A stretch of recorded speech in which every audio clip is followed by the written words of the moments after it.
ॐ नमः भगवते वासुदेवाय। ॐ नमः भगवते वासुदेवाय। ॐ नमः भगवते वासुदेवाय। শ্রীমদ্ ভাগবত গীতা যথাযথ নবম অধ্যায় রাজগুজ্জ যোগ শ্লোক 13। मोहात्मानस्तो मां पात्थ दैवीं प्रकृतिमाश्रिता भजन्तनन्नमनेश गाथा भूतादिमव्ययम्। মহাত্মাগণ তো কিন্তু আমাকে পার্থ হে পিতা পুত্র দৈবী প্রকৃতি আশ্রিতা আশ্রয় করে ভজনা করেন অনন্য মনা হয়ে জ্ঞাতা জেনে ভূত সৃষ্টির আদি অব্যয়। অনুবাদ: হে পার্থ, মোহমুক্ত মহাত্মাগণ আমার দৈবী প্রকৃতিকে আশ্রয় করেন। তারা আমাকে সর্বভূতের আদি ও অব্যয় জেনে অনন্য চিত্তে আমার ভজনা করেন। তাৎপর্য: এই শ্লোকে স্পষ্টভাবে যথার্থ মহাত্মার স্বরূপ বর্ণনা করা হয়েছে। মহাত্মার প্রথম লক্ষণ হচ্ছে যে তিনি সর্বদাই দিব্য প্রকৃতিতে অধিষ্ঠিত থাকেন। তিনি কখনোই জড়া প্রকৃতির অধীনে থাকেন না। আর তা কিভাবে সম্ভব? সপ্তম অধ্যায়ে তার ব্যাখ্যা করা হয়েছে। যিনি পরম পুরুষোত্তম ভগবান শ্রীকৃষ্ণের শরণাগত হয়েছেন, তিনি অবিলম্বে জড়া প্রকৃতির নিয়ন্ত্রণ থেকে মুক্ত হন। এটি হচ্ছে যোগ্যতা। মানব যখন পরম পুরুষোত্তম ভগবানের কাছে আত্মসমর্পণ করেন, তৎক্ষণাৎ তিনি মায়ার বন্ধন থেকে মুক্ত হন। এটি হচ্ছে মুক্তি লাভ করার প্রাথমিক সূত্র। যেহেতু জীব সত্তা ভগবানের তটস্থ শক্তি, তাই জড়া প্রকৃতির নিয়ন্ত্রণ থেকে মুক্ত হওয়ার সঙ্গে সঙ্গে সে চিন্ময় প্রকৃতির আশ্রয় লাভ করে। চিন্ময় প্রকৃতির পথ নির্দেশকে বলা হয় দৈবী প্রকৃতি। সুতরাং এভাবে পরম পুরুষোত্তম ভগবানের শরণাগত হওয়ার ফলে কেউ যখন উন্নত হয়, তখন তিনি মহাত্মার পর্যায়ে উন্নীত হন। শ্রীকৃষ্ণ ব্যতীত তার কোনো কিছুর দিকে মহাত্মা তার মনোযোগ বিক্ষিপ্ত করেন না, কারণ তিনি খুব ভালোভাবে জানেন যে শ্রীকৃষ্ণই হচ্ছেন আদি পরম পুরুষ। তিনি হচ্ছেন সর্বকারণের পরম কারণ। এই সম্পর্কে কোনো সন্দেহ নেই। এই চিত্তবৃত্তির উন্মেষ হয় যখন অন্য মহাত্মাদের বা শুদ্ধ ভক্তদের সঙ্গ লাভ করার ফলে শুদ্ধ ভক্তরা শ্রীকৃষ্ণের অন্যান্য রূপের প্রতি, এমনকি চতুর্ভুজ মহাবিষ্ণুর প্রতিও আকৃষ্ট হন না। তারা কেবল শ্রীকৃষ্ণের দ্বিভুজ রূপে অনুরক্ত থাকেন। তারা শ্রীকৃষ্ণের অন্য কোনো বৈশিষ্ট্যে আকৃষ্ট হন না। এমনকি অন্য কোনো দেবতা বা মানুষের প্রতিও তাদের কোনো রকম আসক্তি থাকে না। এই ধরনের কৃষ্ণ ভাবনাময় ভক্ত সর্বদাই শ্রীকৃষ্ণের চিন্তায় মগ্ন থাকেন। তারা একটানা কৃষ্ণ ভাবনাময় ভগবৎ সেবায় নিত্য তন্ময় থাকেন। শ্লোক 14। সততং কীর্তয়ন্ত মাং যতন্তচ্চ দৃঢ়ব্রতা নমস্যন্তচ্চ মাং ভক্তা নিত্যযুক্তা উপাসতে। সততম নিরন্তর কীর্তন করে আমাকে যতন্ত যত্নশীল হয়ে চ ও দৃঢ়ব্রত নমস্যন্ত নমস্কার করে চ ও আমাকে ভক্তি সহকারে নিত্যযুক্তা নিরন্তর যুক্ত হয়ে উপাসনা করে। অনুবাদ: দৃঢ়ব্রত ও যত্নশীল হয়ে সর্বদা আমার মহিমা কীর্তন করে এবং আমাকে প্রণাম করে এই সমস্ত মহাত্মারা নিরন্তর যুক্ত হয়ে ভক্তি সহকারে আমার উপাসনা করে। তাৎপর্য: কোনো সাধারণ মানুষকে একটি ছাপ মেরে মহাত্মা বানানো যায় না। মহাত্মার স্বরূপ এখানে বর্ণনা করা হয়েছে। মহাত্মা সর্বদাই পরম পুরুষোত্তম ভগবান শ্রীকৃষ্ণের মহিমা কীর্তনে মগ্ন থাকেন। তার আর অন্য কোনো কাজই থাকে না। তিনি নিরন্তর পরমেশ্বরের মহিমা প্রচারে নিয়োজিত থাকেন। পক্ষান্তরে বলা যায় যে মহাত্মা কখনোই নির্বিশেষবাদী হন না। মহিমা কীর্তনের অর্থ হচ্ছে ভগবানের ধাম, ভগবানের নাম, ভগবানের রূপ, ভগবানের গুণ ও ভগবানের অদ্ভুত চরিত্রের লীলাসমূহ কীর্তন করা। এই সমস্ত বিষয়ে সর্বদাই কীর্তনীয়। তাই যথার্থ মহাত্মা সর্বদাই পরম পুরুষোত্তম ভগবানের প্রতি অনুরক্ত থাকেন। ভগবানের নির্বিশেষ রূপ ব্রহ্মজ্যোতির প্রতি যে আসক্ত তাকে ভগবদ্গীতায় মহাত্মা বলে বর্ণনা করা হয়নি। এই ধরনের মানুষকে পরবর্তী শ্লোকে অন্যভাবে বর্ণনা করা হয়েছে। শ্রীমদ্ ভাগবতে বর্ণনা করা হয়েছে যে মহাত্মা সর্বদাই ভগবত ভক্তির নানা রকম কার্যকলাপে মগ্ন থাকেন। তিনি বিষ্ণু তত্ত্বের শ্রবণ ও কীর্তন করেন এবং কখনোই দেব দেবী বা কোনো মানুষের মহিমা কীর্তন করেন না। সেটি হচ্ছে ভক্তি। শ্রবণং কীর্তনং বিষ্ণু এবং শরণম, অর্থাৎ তাকে সর্বদা স্মরণ করা। এই প্রকার মহাত্মা 5টি দিব্য রসে যে কোনো একটি দ্বারা ভগবানের সঙ্গে অন্তিমকালে নিত্যযুক্ত হওয়ার উদ্দেশ্যে বদ্ধপরিকর। সে উদ্দেশ্যে সফল করবার জন্য তিনি কায় মন বাক্যে পরমেশ্বর ভগবান শ্রীকৃষ্ণের সেবায় সর্বতভাবে যুক্ত থাকেন। সেটিকে বলা হয় পূর্ণ কৃষ্ণ ভাবনামিত। ভক্তিযোগের কতগুলি ক্রিয়া অবশ্য পালনীয়, যেমন একাদশী, জন্মাষ্টমী আদি পুণ্যতিথিতে উপবাস করা। এই সমস্ত বিধিবিধান মহান আশ্চর্যদের দ্বারা তাদের জন্য নির্দেশিত হয়েছে। যারা চিন্ময় জগতে পরম পুরুষোত্তম ভগবানের সান্নিধ্য লাভ করার প্রকৃত প্রয়াসী, যারা চিন্ময় জগতে পরম পুরুষোত্তম ভগবানের সান্নিধ্য লাভ করার প্রকৃত প্রয়াসী মহাত্মারা এই সমস্ত বিধিবিধান কঠোরভাবে পালন করেন। তাই তারা অবধারিতভাবে তাদের বাঞ্ছিত ফল লাভ করেন। এই অধ্যায়ের 2য় শ্লোকে বর্ণনা করা হয়েছে যে এই ভক্তিযোগ কেবল সহজসাধ্যই নয়, তা অত্যন্ত আনন্দের সঙ্গে সম্পাদন করা যায়। এর জন্য কোনো কঠোর তপস্যা বা কৃত্য সাধনের প্রয়োজন হয় না। সদ্গুরুর তত্ত্বাবধানে গৃহস্থ সন্ন্যাসী অথবা ব্রহ্মচারী হয়ে পৃথিবীর যে কোনো জায়গায় যে কোনো অবস্থায় পরম পুরুষোত্তম ভগবানের ভক্তি সাধন করার মাধ্যমে যথার্থ মহাত্মায় পরিণত হওয়া যায়। শ্লোক 15। জ্ঞানযজ্ঞেন চাপন্ন যজন্ত মমুপাসতে একত্বেন পৃথক্তেন বহুধা বিশ্বতমুখম। জ্ঞানযজ্ঞেন, জ্ঞানরূপ যজ্ঞের দ্বারা চ ও অপি অবশ্যই অন্যরা যজন করে আমাকে উপাসতে উপাসনা করেন। একত্বেন অভেদ চিন্তার দ্বারা, পৃথক চিন্তার দ্বারা, বহুধা বহু প্রকারে, বিশ্বতমুখম বিশ্বরূপে।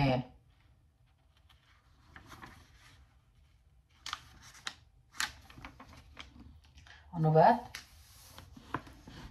অন্য কেউ কেউ জ্ঞান যজ্ঞের দ্বারা অভেদ চিন্তা পূর্বক, কেউ কেউ বহুরূপে প্রকাশিত ভেদ চিন্তা পূর্বক এবং অন্য কেউ আমার বিশ্বরূপে উপাসনা করেন। তাৎপর্য: এই শ্লোকে পূর্ববর্তী শ্লোকসমূহের সারমর্ম ব্যক্ত হয়েছে।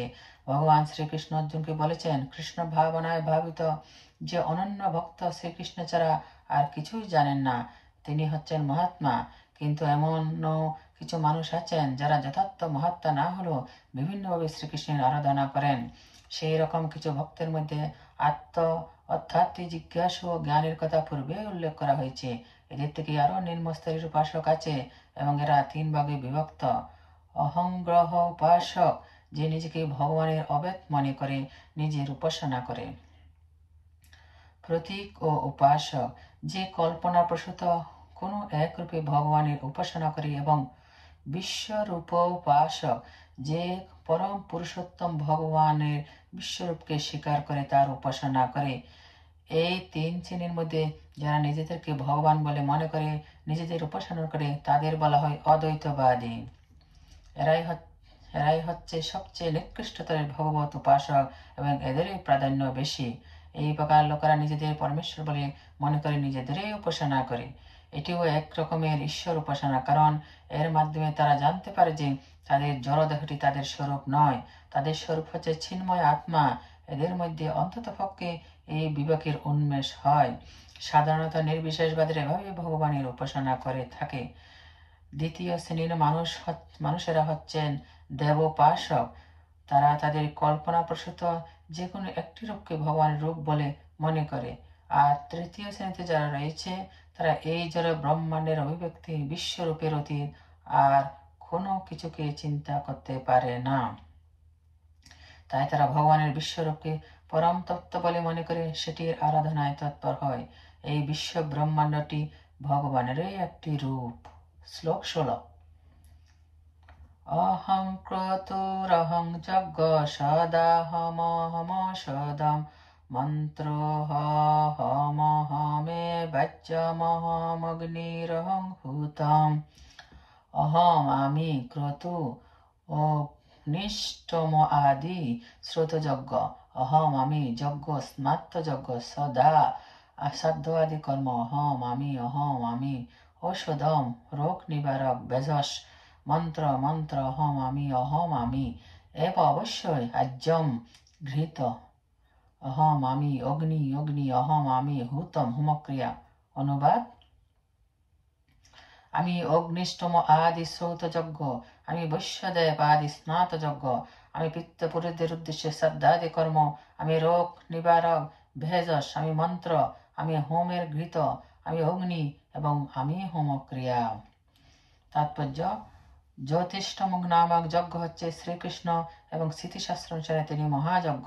পিতৃলোকে অর্পণ করা হয় যে সদা বা ঘৃতরূপী ওষুধ, তাও শ্রীকৃষ্ণেরই একটি রূপ। এই ক্রিয়াতে উচ্চারিত মন্ত্র হচ্ছে কৃষ্ণ। এই যজ্ঞে যে সমস্ত দুগ্ধজাত পদার্থ আহুতি দেওয়া হয় তাও শ্রীকৃষ্ণ। অগ্নিকেও শ্রীকৃষ্ণ বলা হয়েছে কারণ পঞ্চমহাভূতের একটি তত্ত্ব হওয়ার ফলে তাও শ্রীকৃষ্ণের ভিন্ন শক্তি, অর্থাৎ বৈদিক কর্মকাণ্ডে প্রতিপাদিত বিবিধ যজ্ঞের সমষ্টি হচ্ছে কৃষ্ণ। কারান্তরে এটি জানা উচিত যে যে মানুষ কৃষ্ণ ভক্তিতে নিষ্ঠাবান তিনি ইতিমধ্যে সমস্ত বৈদিক যজ্ঞের অনুষ্ঠান করেছেন। শ্লোক 17। পিতাহমস্য জগত মাথা দাতা পিতামহ, বেদং পবিত্রমঙ্কার ঋক্ষাম যজুরেব চ।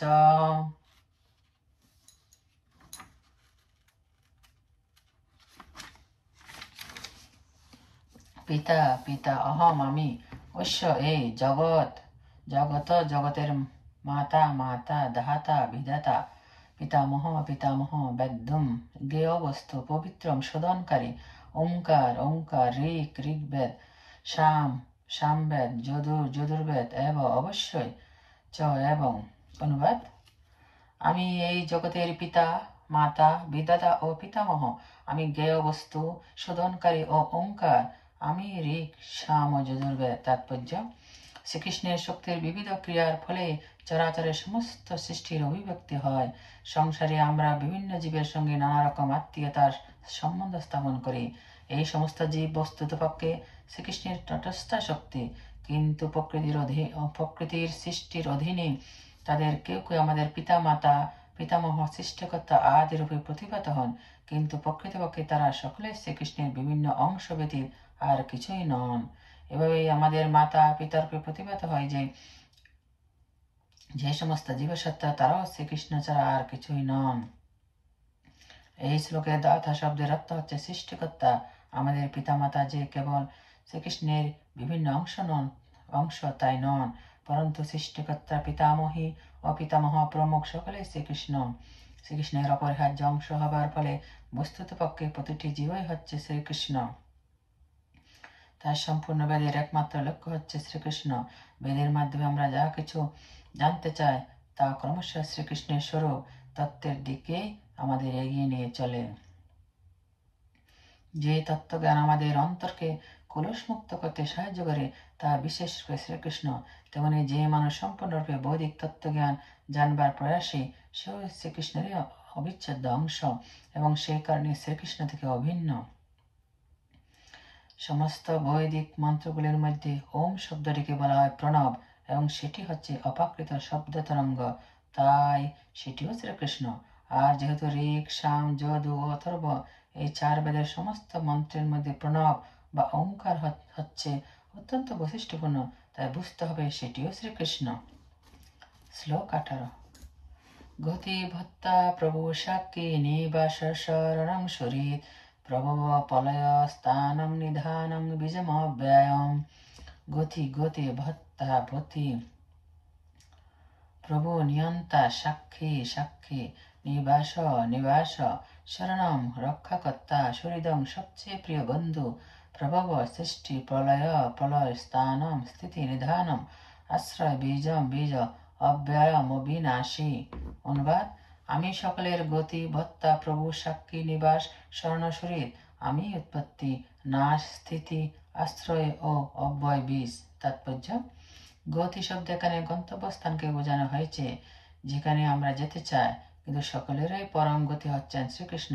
যদিও সাধারণ মানুষ এই কথা জানে না, যারা শ্রীকৃষ্ণকে জানে না তারা নিশ্চিতরূপে পথভ্রষ্ট। তাদের তথাকথিত উন্নতির প্রগতি প্রকৃতপক্ষে অসম্পূর্ণ অথবা ভ্রমাত্মক।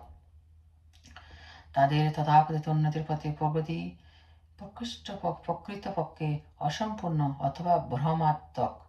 অনেক মানুষ আছে যারা বিভিন্ন দেব দেবীকে তাদের পরম লক্ষ্য বলে মনে করে এবং একান্তিক নিষ্ঠার সঙ্গে তাদের পূজা করার ফলে তারা চন্দ্রলোক, সূর্যলোক, ইন্দ্রলোক, মহলোক আদি উচ্চতর গ্রহলোক প্রাপ্ত হয়। কিন্তু শ্রীকৃষ্ণের দ্বারা রচিত এই সমস্ত গ্রহগুলি যুগপৎ ভাবে কৃষ্ণ আবার কৃষ্ণ নয়। শ্রীকৃষ্ণেরই শক্তির প্রকাশ হওয়ায় এই সমস্ত গ্রহলোক শ্রীকৃষ্ণ, কিন্তু প্রকৃতপক্ষে সেগুলো কৃষ্ণ তত্ত্ব উপলব্ধির পথে এক পদক্ষেপ অগ্রসর হতে সাহায্য করে মাত্র। শ্রীকৃষ্ণের বিভিন্ন শক্তির সমীপবর্তী হওয়া শ্রীকৃষ্ণের প্রতি প্রত্যক্ষভাবে অগ্রসর হওয়ার মতো। তাই সময় ও সামর্থ্যের ব্যত্যপব্যয় না করে প্রত্যক্ষরূপে শ্রীকৃষ্ণের দিকে অগ্রসর হওয়া বিধেয়। তার ফলে সময় ও শক্তি বাঁচানো যায়। উদাহরণস্বরূপ বলা যায়, যদি কোনো বাড়িতে উঠবার জন্য লিফট থাকে তাহলে অনর্থক সিঁড়ি দিয়ে কেউ উঠবে কেন? কিন্তু সবকিছুই শ্রীকৃষ্ণের শক্তিকে আশ্রয় করে আছে। সুতরাং শ্রীকৃষ্ণের আশ্রয় ব্যতীত কোনো কিছুরই অস্তিত্ব থাকতে পারে না। শ্রীকৃষ্ণ হচ্ছেন পরম নিয়ন্তা, কারণ সবকিছু তারই অধীন এবং তারই শক্তিকে আশ্রয় করে সবকিছু বিদ্যমান। সমস্ত জীবের অন্তর্যামী রূপে শ্রীকৃষ্ণ হচ্ছেন পরম সাক্ষী। আমাদের নিবাস, দেশ, গ্রহলোক আদি যেখানে আমরা বসবাস করি তাও শ্রীকৃষ্ণ। শ্রীকৃষ্ণ হচ্ছেন পরম আশ্রয় ও গতি। তাই আমাদের সুরক্ষার জন্য অথবা দুঃখ দুর্দশা দূরীকরণের জন্য তারই শরণাগত হওয়া উচিত। যখনই আমরা সুরক্ষার প্রয়োজন বোধ করব, আমাদের জানতে হবে যে কোনো জীব শক্তিকে আশ্রয় বলে মানতে হয়। শ্রীকৃষ্ণ হচ্ছেন পরম জীবসত্তা। যেহেতু শ্রীকৃষ্ণ আমাদের সৃষ্টির উৎস অথবা পরম পিতা, তাই শ্রীকৃষ্ণ অপেক্ষা অন্য কেউ সুহৃদ হতে পারে না, অন্য কেউ হিতৈষী হতে পারে না। শ্রীকৃষ্ণ হচ্ছেন সৃষ্টির আদি কারণ এবং পলায়ন্তে পরমাশ্রয়। তাই শ্রীকৃষ্ণ হচ্ছেন সর্বকারণের পরম কারণ। শ্লোক 19। তপাম্যহমহং বশ্যং নিগৃহামি সৃজামি চ অমৃতং চৈব মৃত্যু চ সচ্চাহমর্জুন। তবে আমি তাপ প্রদান করি, অহম আমি বশ্যম বৃষ্টি, নিগৃহামি আকর্ষণ করি, উৎসৃজামি বর্ষণ করি, চ এবং অমৃতম অমৃত, চ এবং অবশ্যই মৃত্যু, চ এবং সচেতন অসৎ জড়বস্তু, চ এবং অহম আমি অর্জুন। অর্জুন অনুবাদ: হে অর্জুন, আমি তাপ প্রদান করি এবং আমি বৃষ্টি বর্ষণ করি ও আকর্ষণ করি। আমি অমৃত এবং আমি মৃত্যু। জড় ও চেতন বস্তু উভয়ই আমার মধ্যে। তাৎপর্য: শ্রীকৃষ্ণ তার বিবিধ শক্তি বিদ্যুৎ ও সূর্যের মাধ্যমে তাপ ও আলোক বিকিরণ করেন। গ্রীষ্ম ঋতুতে তিনি বৃষ্টিকে আকাশ থেকে পড়তে দেন না, আবার বর্ষা ঋতুতে তিনি অবিরাম প্রচণ্ড বৃষ্টি বর্ষণ করেন। যে শক্তি আমাদের আয়ুকে পরিবর্তিত করে আমাদের বাঁচিয়ে রাখে তাও শ্রীকৃষ্ণের শক্তি। জীবনের অন্তেও শ্রীকৃষ্ণ মৃত্যুরূপে আমাদের সামনে উপস্থিত হন। শ্রীকৃষ্ণের এই বিভিন্ন শক্তির বিশ্লেষণ করার ফলে আমরা প্রতিপন্ন করতে পারি যে তার দৃষ্টিতে জড় ও চেতনের মধ্যে কোনো পার্থক্য নেই, অথবা পক্ষান্তরে জড় ও চেতন উভয়ই তার প্রকাশ। তাই কৃষ্ণ ভাবনার অতি উন্নত স্তরে এইরকম পার্থক্য সৃষ্টি করা উচিত নয়। এই অবস্থায় প্রতিষ্ঠিত যিনি উত্তম অধিকারী, তিনি সর্বত্র সবকিছুতে শ্রীকৃষ্ণকে দেখতে পান। যেহেতু জড় ও চেতন উভয় শ্রীকৃষ্ণ, তাই সমস্ত জড় উপাদানে সংগঠিত বিশাল বিশ্বরূপ হচ্ছে শ্রীকৃষ্ণ। মুরলীধর শ্যামসুন্দর রূপে তার যে বৃন্দাবন লীলা, সেটি তার পরম মাধুর্যময় ভগবত লীলা। শ্লোক 20। তৈ বিদ্যামাং সোমপাপুত পাপা যজ্ঞেরিষ্ট স্বর্গতিং প্রার্থয়ন্তে তে পুণ্যমাসাদ্য সুরেন্দ্রলোকম অশ্নন্তে দিব্যান দিবি দেব ভোগান। তবে বিদ্যা ত্রিবেদজ্ঞগণ আমাকে সমপাপ সমরস পানকারী ভূত পবিত্র পাপ যজ্ঞের দ্বারা ইষ্টা পূজা করে স্বর্গে গমন প্রার্থয়ন্তে প্রার্থনা করেন। হে তে তারা পূর্ণ আসাধ্য লাভ করে সুরেন্দ্র ইন্দ্র লোকম লোক অশ্নন্তি ভোগ করেন।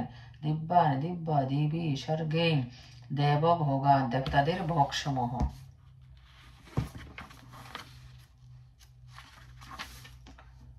অনুবাদ: ত্রিবেদজ্ঞগণ যজ্ঞানুষ্ঠান দ্বারা আমাকে আরাধনা করে যজ্ঞ বশিষ্ঠ সোমরস পান করে পাপ মুক্ত হন এবং স্বর্গে গমন প্রার্থনা করেন। তারা পুণ্যকর্মের ফলস্বরূপ ইন্দ্রলোক লাভ করে দেবভোগ্য দিব্য স্বর্গ সুখ উপভোগ করেন। তাৎপর্য: ত্রৈবিদ্যা বলতে সাম, যদু ও ঋক নামক তিনটি বেদকে বোঝায়। যে ব্রাহ্মণ এই তিনটি বেদ অধ্যয়ন করেছেন তাকে বলা হয় ত্রিবেদী।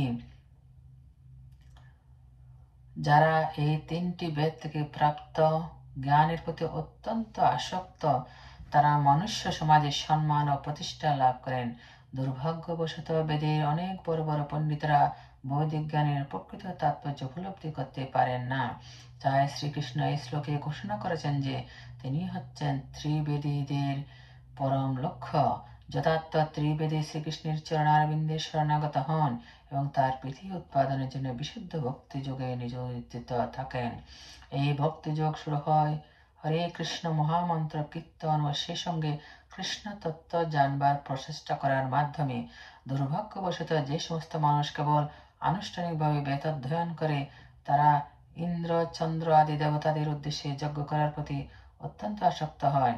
এই প্রকার প্রচেষ্টার দ্বারা এই ধরনের দেবোপাসকেরা নিঃসন্দেহে প্রকৃতির নিকৃষ্ট গুণের দোষ থেকে শুদ্ধ হয়ে স্বর্গলোক, মহালোক, জনলোক, তপলোক আদি উচ্চলোক প্রাপ্ত হয়। এই সমস্ত স্বর্গলোকে একবার অধিষ্ঠিত হলে এই জগতের থেকে লক্ষ লক্ষ গুণ বেশি ইন্দ্রিয় তৃপ্তি সাধন করা সম্ভব হয়। শ্লোক 21। তে তং ভুক্তা স্বর্গলোকং বিশালং শিনে পুণ্যে মত্তলোকং বিশন্তি এবং ত্রয়ী ধর্ম মনো প্রপন্না যথাগতং কামকাবলবন্তে। তে ধারা তম সে ভুক্তা ভোগ করে, স্বর্গলোকম স্বর্গলোক, বিশালম বিশাল, ক্ষীণে ক্ষীণ হলে, পুণ্যে পুণ্যফল, মত্তলোকম মত্তলোকে, বিশন্তি অধপতিত হন এবং এভাবে ত্রয়ী তিন বেদে ধর্মম ধর্ম অনুপ্রপন্না অনুষ্ঠান পরায়ণ গতাগতম জন্ম ও মৃত্যু কাম কামা ইন্দ্রিয় সুখ ভোগের আকাঙ্ক্ষী লভন্তে লাভ করেন। অনুবাদ: তারা সেই বিপুল স্বর্গ সুখ উপভোগ করে পুণ্যকয় হলে মত্তলোকে ফিরে আসেন। এভাবে ত্রিবেদোক্ত ধর্মের অনুষ্ঠান করে ইন্দ্রিয় সুখ ভোগের আকাঙ্ক্ষী মানুষেরা সংসারে কেবলমাত্র বারবার জন্ম মৃত্যু লাভ করে থাকেন। তাৎপর্য: স্বর্গলোকে উন্নীত হবার ফলে জীব তথাকথিত দীর্ঘ জীবন ও ইন্দ্রিয় তৃপ্তির শ্রেষ্ঠ সুযোগ সুবিধা লাভ করে, কিন্তু তারা চিরকাল সেখানে থাকতে পারে না। পুণ্য কর্মফল শেষ হয়ে যাবার পর তাকে আবার এই মত্তলোকে ফিরে আসতে হয়। বেদান্ত সূত্রে নির্দেশিত পুণ্য জ্ঞান জন্মাদস্য যত যে প্রাপ্ত হয়নি, অথবা যে সর্বকারণের পরম কারণ শ্রীকৃষ্ণকে তত্ত্বগতভাবে জানতে পারেনি, সে মানব জীবনের পরম লক্ষ্য থেকে বিচ্যুত হয়েছে। সে কখনো স্বর্গলোকে উন্নীত হয় এবং তারপরে আবার এই মত্তলোকে নেমে আসে, যেন সে নাগর ধোলায় বসে কখনো উপরের দিকে কখনো নিচের দিকে পাক খেতে থাকে।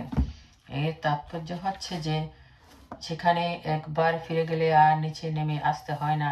সেই চিন্ময় জগতে উন্নীত না হয়ে সে কেবলমাত্র উচ্চ ও নির্মলকে জন্ম মৃত্যুর চক্রে আবর্তন করতে থাকে। তাই মানুষদের উচিত চিন্ময় জগৎ প্রাপ্ত হওয়ার চেষ্টা করা, যার ফলে সচ্চিদানন্দময় নিত্য জীবন লাভ করা যায় এবং আর কখনো এই দুঃখময় জড় জগতে ফিরে আসতে হয় না। শ্লোক 22। অনন্যা চিন্তয়ন্ত মাং যে জনা পযুপাসতে তেষাং নিত্যা বিযুক্তানাং যোগক্ষেমং বহাম্যহম। অনন্য অনন্য চিন্তয়ন্ত চিন্তা করতে করতে মাম আমাকে, যে যে জনা ব্যক্তিগণ পর্যুপাসতে যথাযথভাবে আরাধনা করেন, তেষাং তাদের নিত্য সর্বদা অভিযুক্তানাম ভগবত ভক্তিতে যুক্ত, যোগক্ষেমম অপ্রাপ্ত বস্তুর প্রাপ্তি এবং প্রাপ্ত বস্তু সংরক্ষণ, বহামি বহন করে, অহম আমি। অনুবাদ: অনন্য চিত্তে আমার চিন্তায় মগ্ন হয়ে পরিপূর্ণ ভক্তি সহকারে যারা সর্বদাই আমার উপাসনা করেন, তাদের সমস্ত প্রাপ্য বস্তু আমি বহন করি এবং তাদের প্রাপ্ত বস্তু সংরক্ষণ করি।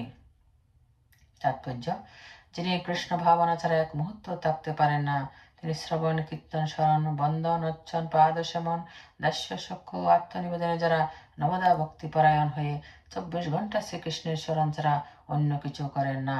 ভক্তির এই সমস্ত ক্রিয়া পরম মঙ্গলময় এবং পারমাত্মিক শক্তি সম্পন্ন, যার ফলে ভক্ত আত্মোপলব্ধিতে পূর্ণতা লাভ করতে পারেন। তখন তার একমাত্র অভিলাষ হয় ভগবানের সঙ্গ লাভ করা। এই প্রকার ভক্ত অনায়াসে নিঃসন্দেহে ভগবানের সান্নিধ্য লাভ করেন। একে বলা হয় যোগ। ভগবানের কৃপার ফলে এই ধরনের ভক্তদের আর কখনো জড় জাগতিক বন্ধ জীবনে ফিরে আসতে হয় না। শ্যাম কথাটি অর্থ হচ্ছে ভগবানের কৃপাময় সংরক্ষণ। যোগের দ্বারা কৃষ্ণ ভাবনা লাভ করতে ভগবান ভক্তকে সহায়তা করেন এবং তিনি পূর্ণ কৃষ্ণ ভাবনায় ভাবিত হলে ভগবান তাকে দুঃখময় বদ্ধ জীবনে পতিত হবার সম্ভাবনা থেকে রক্ষা করেন। শ্লোক 23। জয়পন্ন দেবতা ভক্তা যজন্তে সদ্যান্বিতাং তেহপি মামেব কন্তেয় যজন্ত বিধিপূর্বকং। যে যারা অপি ও অন্য অন্য দেবতা দেবতা ভক্তা ভক্তরা যজন্তে পূজা করে, শ্রদ্ধান্বিতা শ্রদ্ধা সহকারে তে তারা অপি ও মাম এব আমাকে কন্তে হে কন্তি পুত্র যজন্তে পূজা কর বিধিপূর্বক বিধিপূর্বক। অনুবাদ: হে কন্তেয়, যারা অন্য দেবতাদের ভক্ত এবং শ্রদ্ধা সহকারে তাদের পূজা করে, প্রকৃতপক্ষে তারা অবিধিপূর্বক আমারই পূজা করে। তাৎপর্য: শ্রীকৃষ্ণ বলেছেন, যারা দেবতাদের উপাসনা করে তারা অল্প বুদ্ধি সম্পন্ন, যদি এই ধরনের উপাসনা পরোক্ষভাবে আমারই উপাসনা। উদাহরণস্বরূপ বলা যায়,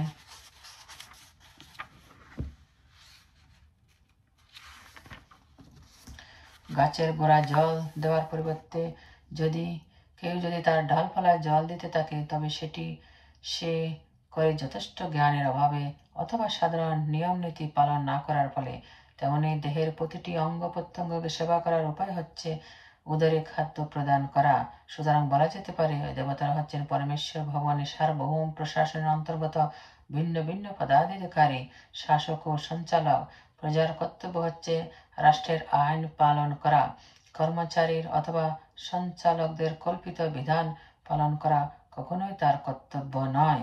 তেমনি সকলের কর্তব্য হচ্ছে কেবল পরমেশ্বর ভগবানের আরাধনা করা। ভগবানের আরাধনা করার ফলে তার কর্মচারী স্বরূপ বিভিন্ন দেবতারও আপনা থেকে তুষ্ট হন। শাসক ও সঞ্চালকরা রাষ্ট্রের প্রতিনিধি রূপে নিয়োজিত থাকেন এবং তাদের উৎকোচ দেওয়া অবৈধ, সেটি এখানে অবিধিপূর্বকম বলা হয়েছে। পক্ষান্তরে শ্রীকৃষ্ণ অনাবশ্যক দেবোপাসনা কখনোই অনুমোদন করেন না। শ্লোক 24। অহং হি সর্বযজ্ঞানা ভক্তা চ প্রভুরেব চ ন তু মামভিজানন্তি তত্তেনাহতঃ বন্তি তে। অহম আমি হি নিশ্চয় সমস্ত যজ্ঞানাম যজ্ঞের ভক্তা ভক্তা চ এবং প্রভু প্রভু এব ও ছ এবং ন না তো কিন্তু মাম আমাকে অভিজানন্তি জানে তত্ত্বেন স্বরূপত অত এতএব চপন্থী অধপতিত হয় তে তারা। অনুবাদ: আমি সমস্ত যজ্ঞের ভক্ত প্রভু, কিন্তু যারা আমার চিন্ময় স্বরূপ জানে না তারা আবার সংসার সমুদ্রে অধপতিত হয়। তাৎপর্য: এখানে স্পষ্টভাবে বলা হয়েছে যে বেদে নানা রকম যজ্ঞ অনুষ্ঠান করার বিধান দেওয়া আছে, কিন্তু সেই সমস্ত যজ্ঞের যথার্থ উদ্দেশ্য হচ্ছে পরমেশ্বর ভগবানের সন্তুষ্টি বিধান করা। যজ্ঞ শব্দের অর্থ হচ্ছে বিষ্ণু। ভগবদ্গীতায় 3য় অধ্যায়ে স্পষ্টভাবে বর্ণনা করা হয়েছে যে যজ্ঞ বা বিষ্ণুকে সন্তুষ্ট করার জন্যই কেবল কর্ম করা উচিত। বন্যাশ্রম ধর্ম নামক মানব সভ্যতা পূর্ণতা প্রাপ্তির উদ্দেশ্য হচ্ছে বিষ্ণুকে তুষ্ট করা। তাই শ্রীকৃষ্ণ এই শ্লোকে বলেছেন, সমস্ত যজ্ঞের একমাত্র ভক্ত হচ্ছি আমি, কারণ আমি হচ্ছি পরম প্রভু। অতবু অল্প বুদ্ধি সম্পন্ন মানুষেরা এই সত্যকে উপলব্ধি করতে না পেরে সাময়িক লাভের জন্য বিভিন্ন দেব দেবীর উপাসনা করে। তাই তারা সংসার সমুদ্রে পতিত হয় এবং জীবনের যথার্থ লক্ষ্যে পৌঁছাতে পারে না। কিন্তু যদি কারো জাগতিক বাসনা পূর্ণ করার অভিলাষ থাকে, তার বরং ভগবানের কাছে তা প্রার্থনা করা অধিক শ্রেয়স্কর, যদিও তা শুদ্ধ ভক্তি নয়, এবং এভাবে সে তার বাঞ্ছিত ফল লাভ করবে।